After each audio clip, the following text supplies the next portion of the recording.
Olá pessoal, voltamos, já estamos de volta. Descansaram um pouquinho, tomaram um café?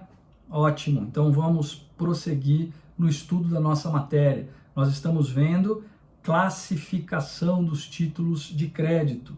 Na parte anterior da aula, a gente estudou os títulos de crédito quanto ao primeiro critério, que era quanto ao modelo, Títulos vinculados e títulos livres. Vinculados, cheque, duplicata, rigores formais.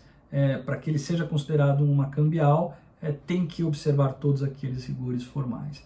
Os livres, os rigores formais não são tão grandes. É o caso da nota promissória, como eu disse, eu posso pegar uma folha sulfite, uma folha de caderno e transformá-la numa nota promissória com observância de alguns requisitos que não são tão rígidos. A lei não exige tanto assim, por isso são classificados como títulos de modelo livre, não de modelo vinculado. Uma segunda classificação, quanto à estrutura. Nós paramos quando falávamos nisso. Quanto à estrutura, os títulos podem ser ordem de pagamento ou promessa de pagamento. O que são ordens de pagamento? Nesses títulos, considerados ordem de pagamento, nós vamos ter a figura do sacador, que é o emitente do título, do sacado, que é quem tem que cumprir a ordem, e o beneficiário, que é o favorecido pela ordem. Quais títulos se enquadram nessa classificação? Cheque, duplicata e letra de câmbio. Vamos pegar o cheque, que é bem simples. Eu sou o emitente, eu assino o cheque, aquilo é uma ordem de pagamento. Então eu determino que o banco sacado pague o beneficiário.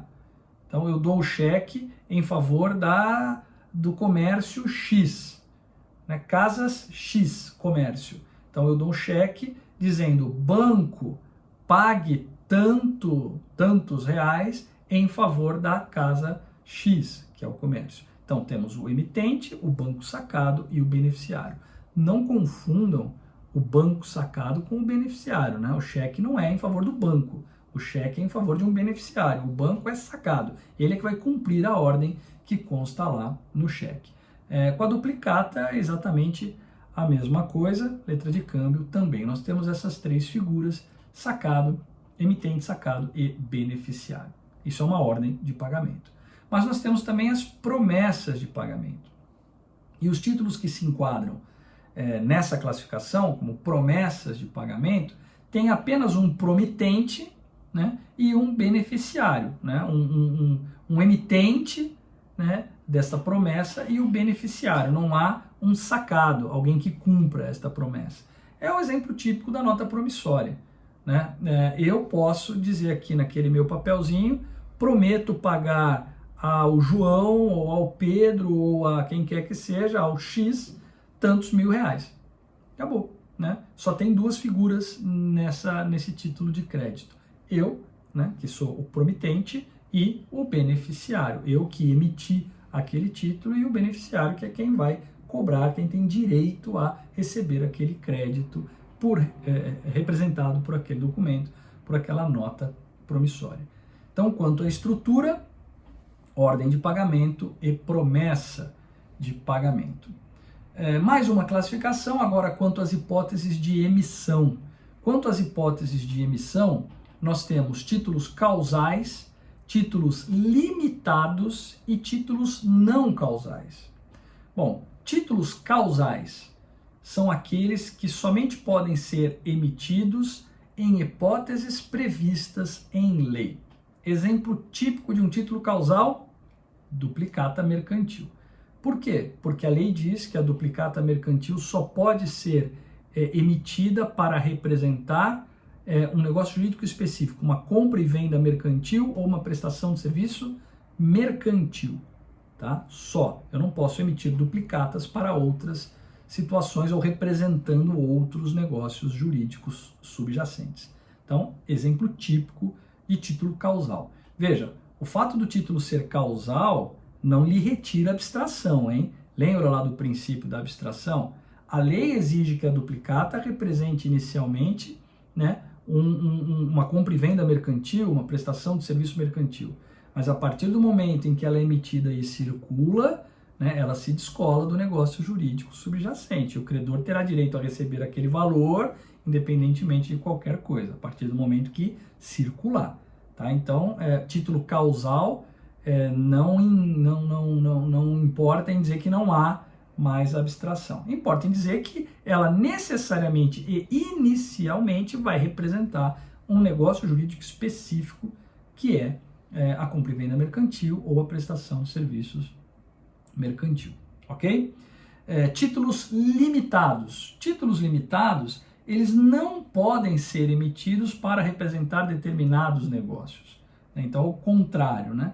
Letra de câmbio é o exemplo típico. Ela não pode representar compra e venda mercantil. Já vimos. Para representar compra e venda mercantil, tem que ser uma duplicata, ou seja, não é que tem que ser.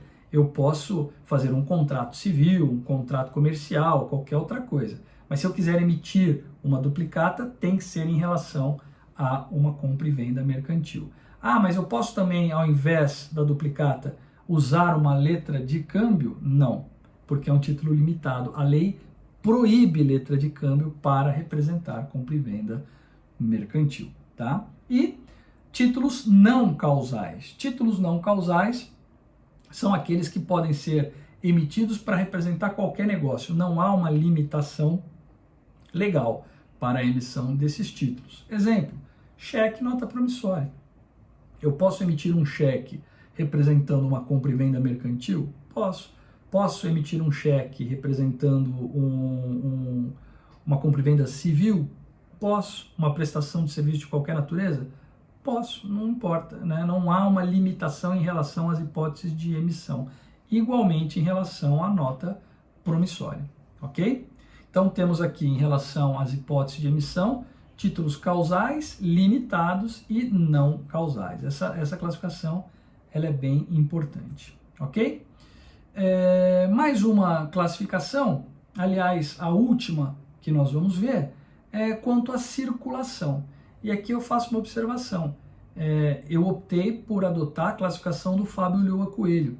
E nesse aspecto, nesse critério quanto à circulação, o professor Fábio Ulloa, faz aqui uma classificação um pouco diferente da doutrina tradicional, que normalmente segue lá a classificação do Vivante.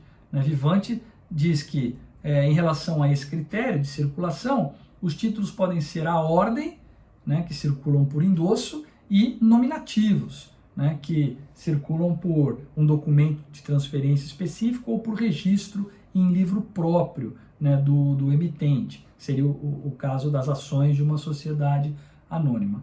Essa classificação do Vivante, embora seja seguida pela doutrina tradicional aqui no Brasil, ela não se aplica exatamente às hipóteses brasileiras, se aplica à hipótese italiana, né, porque o Código Civil italiano prevê esta situação, mas ela não se aplica aqui no Brasil. Eu concordo aqui com o Fábio Ulloa.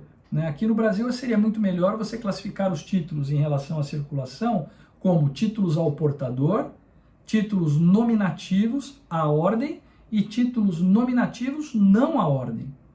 Títulos ao portador são aqueles que circulam por mera tradição, ou seja, eles não têm o nome do credor e podem circular por mera tradição. Nós podemos ter um cheque ao portador, por exemplo. Desde que eu não coloque o nome do beneficiário, quem estiver na posse do cheque é o titular do crédito. Não preciso de mais nada para circular o crédito além da tradição. Passei o cheque, passei o crédito. Esse é o típico exemplo de um título ao portador. E temos os títulos nominativos. Os títulos nominativos são aqueles em que há o nome do devedor, consta o nome do devedor, o nome do credor, do beneficiário. Então, eles identificam quem é o titular do crédito. E os nominativos à ordem admitem a transferência por endosso. Não dá para fazer uma transferência por mera tradição, é preciso fazer um endosso, né? Os títulos nominativos à ordem. Mas pode ser que o título nominativo tenha uma cláusula não à ordem. E aí nós temos o título nominativo não à ordem, que impede o endosso, né? E aí, embora ele identifique o titular do crédito e impeça o endosso, não dá para você endossar. Como é que você faz? Cessão civil de crédito. né, pelo regime civil, não mais pelo regime cambial, ok? Última observação rapidinha para a gente terminar, até porque o volume já é muito grande dessa parte da aula, é em relação ao Código Civil, né? O Código Civil ele regula, né, títulos de crédito lá nos artigos 887 a 926, mas essa regulação é uma regulação suplementar, ela não exclui a aplicação das leis especiais, lei do cheque, lei uniforme de Genebra, lei das duplicatas. Se uma lei cria um título novo e regula esse título novo, aplica-se essa lei. Nós vamos aplicar o Código Civil apenas de maneira suplementar naquilo que não foi regulado pela lei especial, ok? Então é isso, pessoal. Nos vemos na próxima aula. Até lá. Tchau.